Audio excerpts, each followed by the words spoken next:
सभी को नमस्कार। मैं सुनीता कुमारी, सहायक आचार्य हिंदी, राजकीय महिला महाविद्यालय झुंझुनू। आज हम एकांकीकार उपेंद्र नाथ एस का परिचय एवं उनके द्वारा रचित तौलिए एकांकी का विषय वस्तु के बारे में पढ़ेंगे। उपेंद्र नाथ एस जी का जन्म पंजाब में हुआ था 14 दिसंबर 1910 को और इनका देहांत 1996 में हो गया था। एस जी अध्यापक, पत्रकार तथा लेखक रहे हैं। इन्होंने अनेक एकांकी, नाटक, उपन्यास, कहानी, निबंध, संस्मरण, समालोचना आदि की रचना की है। इनके एस जी के नाटक तथा एकांकी सामाजिक और मनोवैज्ञानिक पृष्ठभूमि पर आधारित है। इनके जो पात्रों का जो चरित्र चित्रण है उसमें गहराई दिखाई देती है। रंगमंच की दृष्टि से भी ये एक सफल एकांकीकार हुए हैं और इनके जो संवाद थे वो काफ़ी प्रभावशाली और चुस्त होते थे। इनकी जो भाषा सरल, सहज तथा प्रभावपूर्ण थी। तत्सम शब्दावली के साथ उर्दू के शब्द भी इन्होंने प्रयोग में लिए हैं। शैली इनकी नाटकीय है। एस जी ने देवताओं की छाया में, चरवाहे, मुखड़ा बदल गया, तूफान से पहले, सांप को जुखाम, अंधी गली आदि एकांकी संग्रहों की रचना की है। गिरती दीवारें, शहर में धूप का आईना, गरम राख, सितारों के खेल आदि इन्होंने उपन्यास लिखे हैं। अब हम तौलिए एकांकी की विषय वस्तु के बारे में पढ़ेंगे। तौलिया एकांकी जो है उपेंद्र नाथ एस का पारिवारिक जीवन पर आधारित एक मनोवैज्ञानिक एकांकी है। इसके मुख्य पात्र मधु और बसंत हैं। मधु और बसंत के अलावा मंगला, सूरो, चिंती आदि भी इसके पात्र हैं और इसकी जो घटना है, ये घटना स्थल जो है नई दिल्ली का है। बसंत तथा मधु पति पत्नी हैं दोनों, लेकिन दोनों के संस्कार बिल्कुल अलग अलग हैं। उन दोनों में छोटी छोटी बातों पर विवाद हो जाता है और इसका प्रभाव परिवार की शांति पर पड़ता है। बसंत और मधु दोनों में इतना विवाद होता है कि इसका कारण पति पत्नी के दोनों का विवाद का कारण ही पति पत्नी के बचपन के संस्कारों तथा पारिवारिक पृष्ठभूमि है। दोनों के संस्कार बिल्कुल अलग अलग हैं। मधु जो है वो उच्च वर्गीय संस्कारों वाली है, जो अपने उच्च वर्ग के संस्कारों को छोड़ नहीं पाती है। बसंत अपनी स्वच्छंदता में बाधा बर्दाश्त नहीं कर पाता है। दोनों ही परस्पर सामंजस्य स्थापित नहीं कर पाते हैं। तो इस एकांकी की मुख्य समस्या विरोधी संस्कारों की है। दोनों पति पत्नी जो हैं उनके विरोधी संस्कार हैं। विरोधी संस्कार होने के कारण पति पत्नी द्वारा पारिवारिक जीवन में स्थापित सामंजस्य स्थापित नहीं हो पाता है। एकांकीकार का मुख्य संदेश है कि सफाई रखना अच्छा तथा आवश्यक गुण है। मनुष्य को स्वस्थ रहने के लिए स्वच्छता का बराबर ध्यान रखना चाहिए, किंतु स्वच्छता के प्रति अतिरंजित विचार होना ठीक नहीं है। सफाई रखने की भावना सनक नहीं बनानी चाहिए या बननी चाहिए। उससे परिवार का वातावरण अशांत नहीं कर देना चाहिए कि आप इतनी अधिक सफाई रखो कि वो आपके दिमाग में सनक रहे और उससे अपने परिवार का वातावरण जो है वो अशांत हो जाए। इसे एकांकी में हमें ये शिक्षा मिलती है कि सफाई रखें, किंतु उसके पीछे पागलपन तक जाकर घर की सुख शांति बिल्कुल भी नष्ट न करें। अब हम इस एकांकी की जो विषय वस्तु है उसके बारे में अध्ययन कर लेते हैं कि एकांकी का आरंभ जो है कहाँ से होता है, कैसे होता है। मंच पर बसंत के कमरे का दृश्य है। उसकी सजावट मध्यम वर्ग के परिवार की जैसी है। समय नवंबर 1943 का है। बसंत हजामत बनाने के बाद मदन के तौलिए से मुंह पोंछ रहा है। उसकी पत्नी मधु उसे रोकती है कि वह अलग अलग कामों के लिए अलग अलग तौलिए का प्रयोग क्यों नहीं करता। बसंत उसकी बात को हंसकर टालना चाहता है। बसंत बताता है कि वह 6 भाई हैं, एक ही तौलिए का प्रयोग करते थे, कभी कोई बीमार नहीं हुआ। वह मधु को एरिस्टोक्रेटिक वातावरण में बड़ी बड़ी बताता है। मधु चिढ़ जाती है। वह कहती है कि सफाई जरूरी है, उसके बिना मनुष्य बीमार हो जाता है। बसंत कहता है सफाई जरूरी है, परंतु उसकी सनक अच्छी नहीं है। शरीर में प्रतिरोधक क्षमता होनी चाहिए।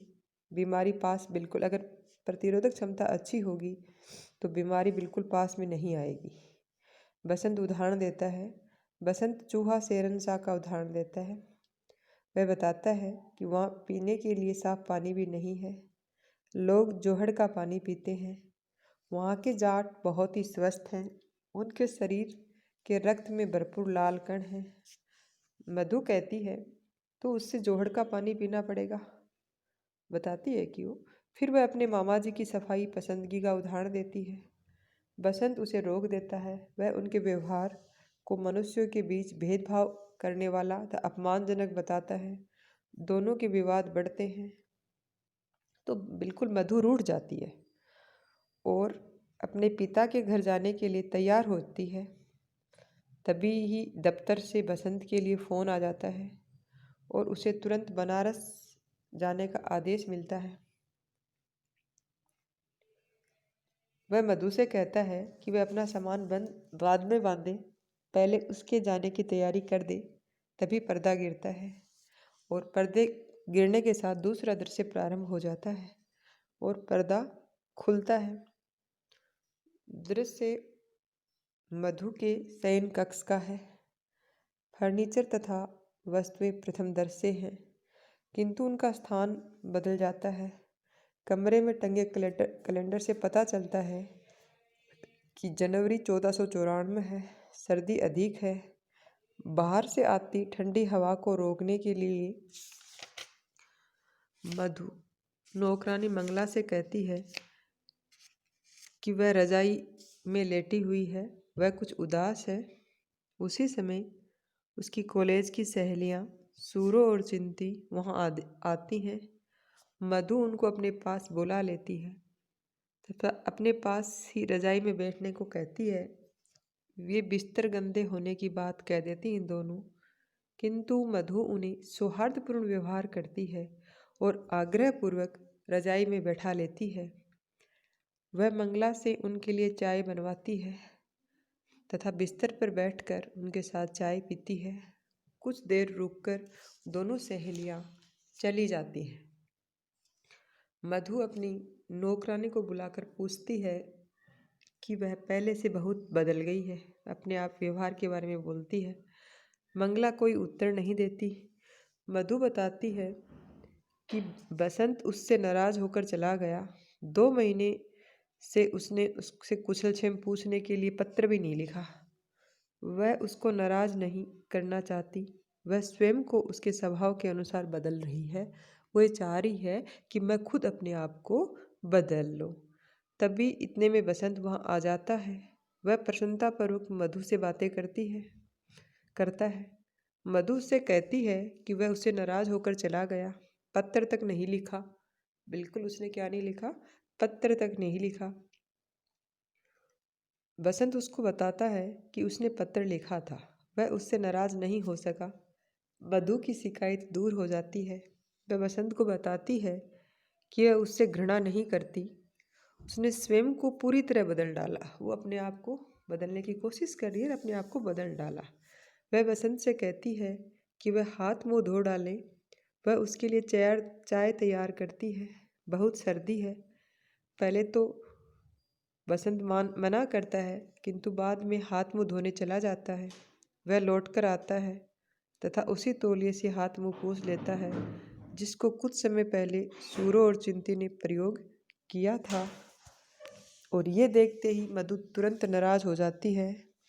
बसंत और मधु में फिर से विवाद शुरू हो जाता है और मधु धम से कोच पर गिर जाती है। इस एकांकी में एक साधारण सी घरेलू थीम ली गई है। पति पत्नी भिन्न भिन्न संस्कारों में पले हुए व्यक्ति हैं।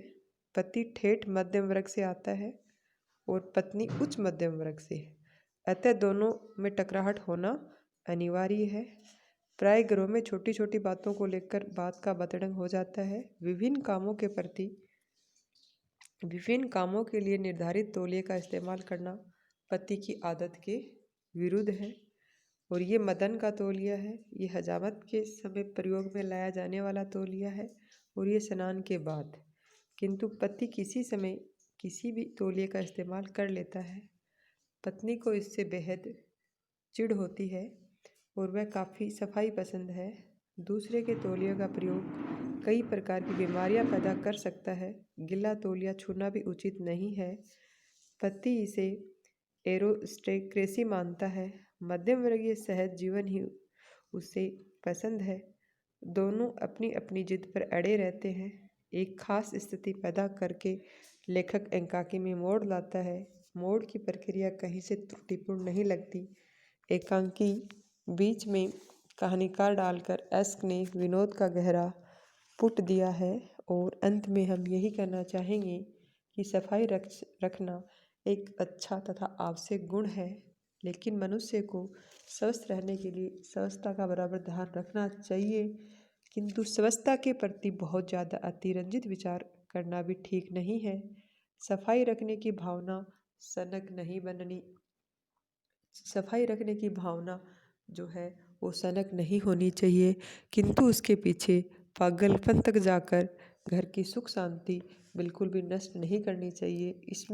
इस एकांकी में मुख्य समस्या यही है कि मधु और बसंत दोनों पति पत्नी हैं, लेकिन उनके दोनों के बचपन के संस्कार तथा पारिवारिक पृष्ठभूमि है वो बिल्कुल अलग है और दोनों ही अलग अलग संस्कारों में पले बढ़े हैं।